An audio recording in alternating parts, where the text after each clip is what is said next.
இன்னைக்கு பார்த்தோம்னா social media முழுவதுமே தங்கத்தின் விலை 1,00,000 கடந்து போயிருக்கு.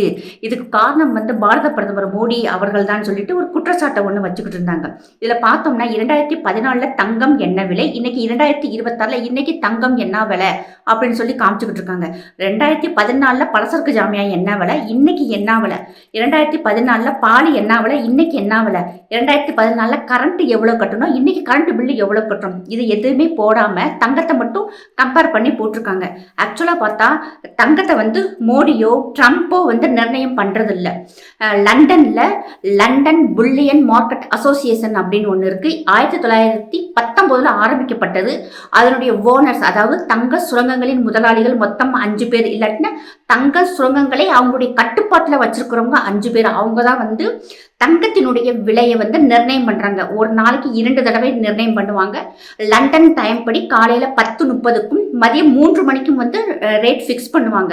அந்த 5 பேருக்கு கீழே 150 மெம்பர்ஸ் இருக்கிறாங்க. அது போக இன்டர்நேஷனல் பேங்க்ஸ், ரிஃபைனர்ஸ், ட்ரேடர்ஸ், இன்ஃப்ளூயன்சர்ஸ் இவங்க எல்லாருமே டிஜிட்டல் ஆக்ஷன்ல கலந்துக்குருவாங்க. அந்த ஆக்ஷன் முடிஞ்சதுக்கு பிறகுதான் அமெரிக்கன் டாலர்ல கன்வெர்ட் பண்ணி வேர்ல்டு வைடாக அந்த ரேட்டை அனுப்புவாங்க.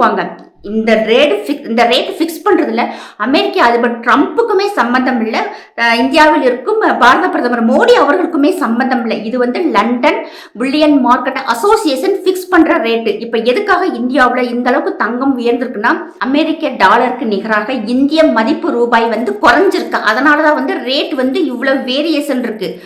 இதுவே நம்ம எப்படி பார்க்கிறோம், பக்கத்துல நாடு இருக்க பாகிஸ்தான்ல பார்த்தோம்னா இன்னைக்கு 1 கிராம் தங்கத்தினுடைய சாதாரண தங்கத்தினுடைய விலை 49,113 ரூபாய் 70 பைசா.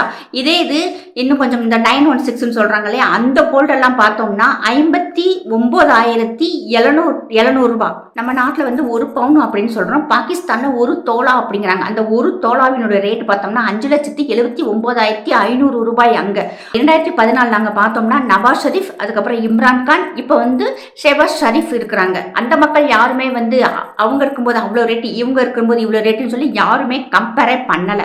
தங்கம் விலைக்கும் நம்முடைய பாரத பிரதமருக்கும் எந்த சம்பந்தமுமே இல்லை. ஏன்னா இன்னைக்கு டாலரை வச்சுதான் உலக வர்த்தகமே நடைமுறையில இருக்கு. உலக அளவுலையுமே ஒவ்வொரு நாட்டில் அப்படி பார்த்தோம்னா அந்த நாட்டுக்கும் டாலருக்கும் இருக்கும் அந்த வித்தியாசம், நிகர மதிப்பு வித்தியாசத்துல தான் அந்த நாட்டினுடைய தங்கம், வெள்ளி, பெட்ரோல், டீசல் விலை, குரூட் ஆயில் எல்லாமே ஃபிக்ஸ் பண்ணிக்கிட்டு இருக்காங்க.